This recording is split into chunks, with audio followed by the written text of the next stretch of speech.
ഒരു രാത്രിയിൽ മുംബൈ എയർപോർട്ടിലേക്ക് ഒരു ആഡംബര കാർ വരുന്നു. അകത്തിരുന്ന മനുഷ്യൻ്റെ മുഖത്ത് നല്ല രീതിയിലുള്ള ഒരു സ്വർണ്ണ തിളക്കം ഉള്ളതുപോലെ തന്നെ തോന്നാം. പക്ഷേ അദ്ദേഹത്തിൻ്റെ കണ്ണുകൾ ഭയങ്കര ഭയമുള്ളതുപോലെയാണ്. കസ്റ്റംസ് ഓഫീസർമാരെത്തുന്നു. വാക്കുകളൊന്നുമില്ല, ഒരു ഫയൽ മാത്രം. ആ ഫയലിന്മേൽ ഒരു 3 വാക്ക് എഴുതിയിട്ടുണ്ട്: കൊഫെ പൊസെ ദ ഡിറ്റൻഷനോട്. അദ്ദേഹം അവരെ നോക്കി പറഞ്ഞു, എൻ്റെ പേരിൽ കുറ്റമൊന്നുമില്ലല്ലോ, വിചാരണ പോലും നടക്കാത്ത രീതിയിൽ എന്താണിത്? അവർക്ക് പ്രത്യേകിച്ച് മറുപടി ഒന്നുമില്ലായിരുന്നു. അതിന് ഒരേ ഒരു വാക്ക് മാത്രം അവർ പറഞ്ഞു: സാർ, ഗവൺമെൻറ് ഓർഡർ. പിന്നെ എന്ത് സംഭവിച്ചെന്ന് ആരും കണ്ടിട്ടില്ല. അദ്ദേഹം അപ്രത്യക്ഷനായി. കോടതിയില്ല, ജയിലില്ല, പക്ഷെ ഒരു നിയമത്തിൻ്റെ ഇരുണ്ട നിഴൽ മാത്രം ഇങ്ങനെ ഉണ്ടായിരുന്നു. ഇതാണ് കൊഫെ പൊസയുടെ യാഥാർത്ഥ്യം. ഒരു നിയമം നിങ്ങൾ കുറ്റക്കാരനല്ലെങ്കിൽ പോലും നിങ്ങളുടെ സ്വാതന്ത്ര്യം നഷ്ടപ്പെടുത്താൻ കഴിയുന്ന ഒരു പ്രത്യേക നിയമം. അതാണ് ഇന്ത്യയിലുണ്ടായിരിക്കുന്ന കൊഫെ പൊസെ എന്ന് പറയുന്നത്. ഈ ഒരു നിയമം എന്താണ്? എന്തിനാണ് ഈ ഒരു നിയമം കൊണ്ടുവന്നത്? എന്താണ് ഈ നിയമം കൊണ്ടുള്ള പ്രത്യേകത? ഇതൊക്കെയാണ് നമ്മളിന്ന് നോക്കുന്നത്. നമസ്കാരം, ഞാൻ അഖിലസ് ചന്ദ്രസേന.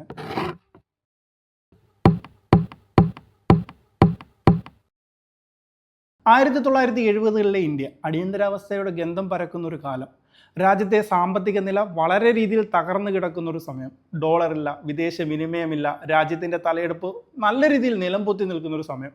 അന്ന് ഇന്ത്യയുടെ ഏറ്റവും വലിയ പ്രശ്നം എന്തെന്ന് പറയുന്നത് കള്ളക്കടത്താണ്. സ്വർണം കടത്തുന്നവർ, വിദേശ കറൻസി മറിക്കുന്നവർ, കടത്തി വരുന്ന മരുന്നുകൾക്ക് വലിയ വില കൊടുക്കേണ്ട അല്ലെങ്കിൽ വലിയ രീതിയിൽ കച്ചവടങ്ങൾ നടത്തുന്ന ഒരു സമയം.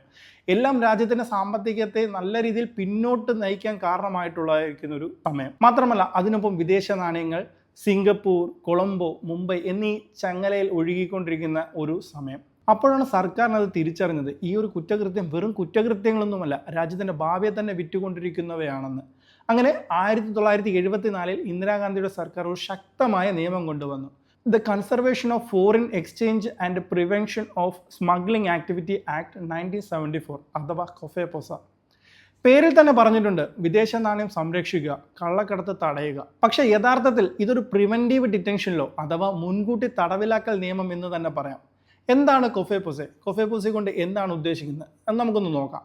കൊഫെ പൊസെ ഒരു സാധാരണ നിയമമല്ല, ഇതൊരു ശക്തിയാണ്. ഒരു സർക്കാർ ഉദ്യോഗസ്ഥർക്ക് ഒരു വ്യക്തിയെ കുറ്റം ചെയ്യണമെന്ന് സംശയം തോന്നിയാൽ മതി, അല്ലെങ്കിൽ ഒരു കുറ്റം ചെയ്യുമെന്ന് സംശയം തോന്നിയാൽ മാത്രം മതി അദ്ദേഹത്തെ വർഷങ്ങളോളം വിചാരണ ഇല്ലാതെ, എടുത്തു നോക്കേണ്ടി വരും, വിചാരണ പോലും ഇല്ലാതെ തടങ്കൽ വെക്കാൻ പറ്റുന്ന ഒരു നിയമം. കുറ്റം തെളിയിക്കേണ്ട ആവശ്യമില്ല, സാക്ഷികൾ വേണ്ട, അവർക്ക് ആകെ വേണ്ടത് സസ്പീഷ്യസ് ആയിരിക്കണം, അത്ര മാത്രമേ ഉള്ളൂ. സംശയത്തിൻ്റെ നിഴലുണ്ടെങ്കിൽ അവർക്ക് ഇത് ചാർത്താൻ പറ്റും. മനുഷ്യാവകാശങ്ങൾക്കുള്ളൊരു വലിയ വെല്ലുവിളി തന്നെയാണിത്. പക്ഷേ സർക്കാർ ഇതിന് പറയുന്നത് ഇതൊരു ദേശ സുരക്ഷയ്ക്ക് വേണ്ടിയുള്ളതാണെന്നാണ്. പക്ഷേ ഈ ഒരു നിയമം എവിടെ നിന്നാണ്, എങ്ങനെ ഇത്ര ഭയങ്കരമായ കരുത്ത് നേടിയിട്ടുണ്ടെന്ന് നിങ്ങൾക്കറിയാമോ? സാധാരണ നിയമങ്ങൾ പറയുന്നത് കുറ്റം തെളിയിച്ചാൽ മാത്രം ശിക്ഷ എന്നാണ്. പക്ഷേ കൊഫെ പൊസെ പറയുന്നത് കുറ്റം ചെയ്യണമെന്ന് സംശയം മാത്രം ഉണ്ടായാൽ മതി അദ്ദേഹത്തിന് അല്ലെങ്കിൽ ഒരാളെ തടവിൽ പാർപ്പിക്കാനും എത്ര നാൾ വേണമെങ്കിലും തടവിൽ തുടരാനും പറ്റും. എങ്ങനെയാണ് ഈ ഒരു കൊഫെ പൊസെ വർക്കാവുന്നതെന്ന് പറഞ്ഞു തരാം. ഒരു വ്യക്തി വിദേശ കറൻസി ഇടപാടുകൾ ചെയ്യുന്നുവെന്ന് കസ്റ്റംസ്, ED അല്ലെങ്കിൽ DRI റിപ്പോർട്ടുകൾ ചെയ്യുമ്പോൾ ഗവൺമെൻറ് അവരുടെ പേരിൽ ഒരു ഡിറ്റൻഷൻ ഓർഡർ പുറപ്പെടുവിക്കും. അത് ഒപ്പുവെക്കുന്നത് ഹോം സെക്രട്ടറി അല്ലെങ്കിൽ ഫിനാൻഷ്യൽ മിനിസ്ട്രിയുടെ നാമത്തിലായിരിക്കും. അതായത് നിങ്ങൾ കുറ്റം തെളിയിച്ചില്ലെങ്കിലും ജയിലിൽ അടയ്ക്കാൻ പറ്റുന്ന ഒരു നിയമം. അതിനുശേഷം ഹോം മിനിസ്ട്രി ഒരു കൂട്ടം ഫയലുകൾ പരിശോധിക്കും. അതിൽ ഉൾപ്പെടുന്നത് എന്താണെന്ന് വെച്ച് കഴിഞ്ഞാൽ intelligence report, customs seizure documents, airport surveillance, currency movement data എല്ലാം ഉൾപ്പെടുത്തി ഒരു റിപ്പോർട്ട് തയ്യാറാക്കി പ്രതിയെ തടങ്കലിലാക്കും. പിന്നെ അത് അഡ്വൈസറി ബോർഡിൽ അയക്കും. അവരാണ് തീരുമാനിക്കുന്നത് തടങ്കൽ തുടരണമോ വേണ്ടയോ എന്ന്. ഈ കൊഫെ പൊസെ വെച്ച് ഉണ്ടായിട്ടുള്ള 2 റിയൽ സ്റ്റോറികൾ ഞാൻ പറയാം. ഒന്ന് എന്ന് പറയുന്നത് മുംബൈ ഗോൾഡ് സ്മഗ്ലർ കേസ്. അതായത് 1983 മുംബൈയിൽ ഉണ്ടായിരിക്കുന്ന ഒരു സ്വർണ്ണ വ്യാപാരി റസ്റ്റം പാട്ടേൽ എന്ന് പറയുന്ന ഒരു ബിസിനസ്സുകാരൻ, ഒരു നല്ല വ്യക്തി, സമൂഹത്തിൽ നല്ല ബഹുമാനം ഉള്ളൊരു വ്യക്തി. ഒരു ദിവസം കസ്റ്റംസ് ഓഫീസിൽ നിന്ന് കുറച്ച് പേർ വന്ന് അദ്ദേഹത്തെ പിടിച്ചു. കാരണം അദ്ദേഹം സ്വർണം കടത്തുന്നുവെന്ന് അല്ലെങ്കിൽ സ്വർണം കടത്തുന്ന സംഘത്തോട് ബന്ധമുണ്ടെന്നൊരു സംശയം. എന്നാൽ ഒന്നും തെളിയിച്ചിട്ടില്ല. പക്ഷേ സർക്കാർ കൊഫെ പൊസെ ഉപയോഗിച്ച് അദ്ദേഹത്തെ 1 വർഷത്തേക്ക് ജയിലിലടച്ചു. അദ്ദേഹത്തിൻ്റെ ഭാര്യ കോടതിയെ സമീപിച്ചു, കുറ്റം തെളിയിക്കൂ അല്ലെങ്കിൽ വിട്ടുകൊടുക്കൂ. പക്ഷേ സർക്കാരിൻ്റെ മറുപടി കുറ്റം ചെയ്തിട്ടില്ലെന്നുള്ളതല്ല വിഷയം, അദ്ദേഹം കുറ്റം ചെയ്യും എന്ന് സംശയമുണ്ട് എന്നുള്ളതാണ് അവരുടെ വിഷയം. അതായിരുന്നു ആ ഒരു കാലത്തെ നിയമത്തിൻ്റെ താളം. ഒരാളുടെ ഭാവി ഒരു സംശയത്തിൽ തന്നെ പൂട്ടിക്കെട്ടുന്നൊരു ശക്തി. ഒരു കൊഫെ പൊസെ ഉപയോഗിച്ച് ഒരാളെ നല്ല രീതിയിൽ അല്ലെങ്കിൽ ഒരു സംശയം തോന്നിക്കഴിഞ്ഞാൽ പൂട്ടിക്കെട്ടാൻ പറ്റുന്ന ഒരു രീതി. രണ്ടാമത്തെ ഒരു സ്റ്റോറി എന്ന് പറയുന്നത് നമ്മുടെ കേരളത്തിലാണ്. Kerala gold smuggling network. അതായത് നമുക്ക് എല്ലാവർക്കും അറിയാവുന്നതാണ്, 2019 കേരളത്തിൽ നടന്ന ഒരു സ്വർണ്ണ കള്ളക്കടത്ത് കേസ് എല്ലാവർക്കും നല്ല രീതിയിൽ ഓർമ്മയുണ്ടാകും. വിമാനത്താവളത്തിൽ നിന്നും ദുബായിൽ നിന്നുള്ള സ്വർണം ദൗത്യ ബാഗുകൾ എത്തിച്ചു എന്നുള്ളതാണ്. പക്ഷേ പിന്നിൽ ആരാണെന്ന് കണ്ടെത്താൻ ആർക്കും അന്ന് കഴിഞ്ഞിട്ടില്ല. DRI, ED തെളിവുകൾ മതിയാകാത്ത സമയത്ത് ഹോം മിനിസ്ട്രി കൊഫേപോസെ ഉപയോഗിച്ച് മുഖ്യപ്രതിയായിട്ടുള്ളായിരിക്കുന്ന സ്വപ്നയെ തടങ്കിലാക്കിയിട്ടുണ്ടായിരുന്നു. ആർക്കും അവർ കുറ്റക്കാരാണോ എന്ന് തെളിയിക്കാൻ കഴിഞ്ഞിട്ടില്ല. പക്ഷേ നിയമം പറഞ്ഞത് ഭീഷണിയാണ്, അതുകൊണ്ടാണ് അദ്ദേഹത്തെ തടങ്കിലാക്കിയേ പറ്റൂ എന്നുള്ള രീതിയാണ്. ഇത് സമൂഹത്തിൽ വലിയൊരു ചർച്ച അന്ന് ഉണ്ടാക്കിയിട്ടുണ്ടായിരുന്നു. നിയമം നീതിയെ സംരക്ഷിക്കുമോ അതോ ഭീതി സൃഷ്ടിക്കുമോ എന്നുള്ള രീതിയിൽ തന്നെ വലിയൊരു ചർച്ചയായിട്ടുണ്ടായിരുന്നു. ഇതിൻ്റെ ഒരു ഹ്യൂമൻ സൈഡ് അല്ലെങ്കിൽ ലോ എന്ന് പറയുന്നത് ഒരു മനുഷ്യനെ ജയിലിൽ അടയ്ക്കുന്നത് അത്ര എളുപ്പമാണ്.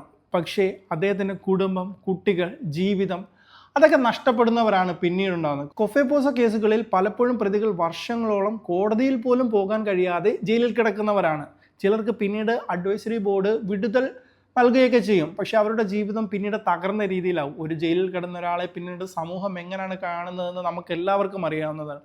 ഒരു അഭിഭാഷകൻ പറഞ്ഞിട്ടുണ്ടായിരുന്നു, കൊഫേപോസെ ഒരു നിയമമല്ല, അതൊരു പൊളിറ്റിക്കൽ വെപ്പൺ ആകാൻ സാധ്യതയുണ്ടെന്ന് പോലും. ഇതിനെ കോർട്ട് എങ്ങനെയാണ് കാണുന്നത്, അല്ലെങ്കിൽ ഇതിന് കോടതി എങ്ങനെയാണ് ഇടപെട്ടിട്ടുള്ളതെന്ന് നമുക്ക് നോക്കാം. സുപ്രീം കോടതി പലതവണ ഈ നിയമത്തെ ചോദ്യം ചെയ്തിട്ടുണ്ട്. 1981 AK Roy VSS union of India കേസിൽ കോടതി പറയുന്ന ഒരു കാര്യമുണ്ട്, preventive detention cannot become A routine substitute for criminal law. പക്ഷേ സർക്കാർ മറുപടി നൽകിയത് ഇതൊരു കുറ്റക്കാരെ ശിക്ഷിക്കാനുള്ളതല്ല, ദേശീയ സുരക്ഷയ്ക്ക് വേണ്ടിയുള്ള ഒരു നിയമമാണ്, അതുകൊണ്ട് ഇത് ഒരു കാരണവശാലും മാറ്റാൻ പറ്റത്തില്ലെന്നുള്ള രീതിയാണ്. കൂടാതെ പല കേസുകളിലും കൊഫേപോസെ ദുരുപയോഗം ചെയ്തതായിട്ട് തെളിഞ്ഞിട്ട് പോലുമുണ്ട്.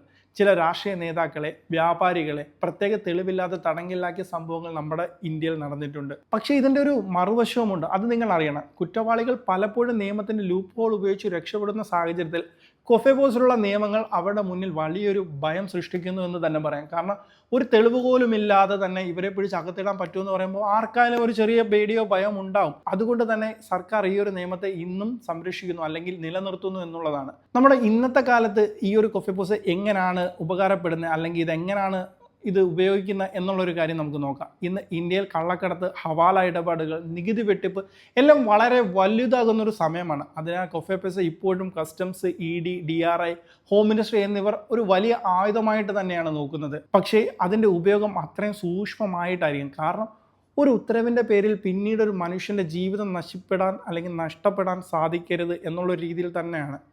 അപ്പോൾ പറഞ്ഞു വന്നതെന്ന് പറഞ്ഞാൽ, നിയമങ്ങൾ മനുഷ്യരെ സംരക്ഷിക്കാൻ സൃഷ്ടിക്കപ്പെട്ടതാണ്. പക്ഷേ ചില നിയമങ്ങൾ മനുഷ്യരെ ഭയം വിതയ്ക്കാനും ഉപയോഗിക്കുന്നു എന്ന് നമ്മൾ മനസ്സിലാക്കണം. കൊഫേപോസയുടെ ഒരു കാര്യം നമ്മളെ പഠിപ്പിക്കുന്നത്, ശക്തി നമുക്കായി ഉപയോഗിച്ചാൽ അത് സംരക്ഷിക്കണം, പക്ഷേ അതേ ശക്തി തെറ്റായി ഉപയോഗിച്ചാൽ അത് ഭീകരമായിട്ടുള്ളൊരു കാര്യം തന്നെയാണ്. ഒരു രാജ്യത്തിന് സാമ്പത്തിക സുരക്ഷ അനിവാര്യമായിട്ടുള്ളൊരു കാര്യമാണ്. പക്ഷേ അതിനായി മനുഷ്യാവകാശം വിലയിടേണ്ടി വരരുത് എന്ന് മാത്രമാണ് നമ്മൾ ചിന്തിക്കേണ്ടത്. കൊഫേപോസെ ഒരു നിയമം മാത്രമല്ല, ഒരു കാലഘട്ടത്തിൻ്റെ നിശബ്ദമായ ഒരു മുഖവും കൂടിയാണെന്ന് തന്നെ പറയാം. Sometimes the law that save the nation also silence its people. പുതിയൊരു വീഡിയോയിൽ പുതിയൊരു വിഷയമായി വീണ്ടും കാണാം. അതുവരെ ബൈ.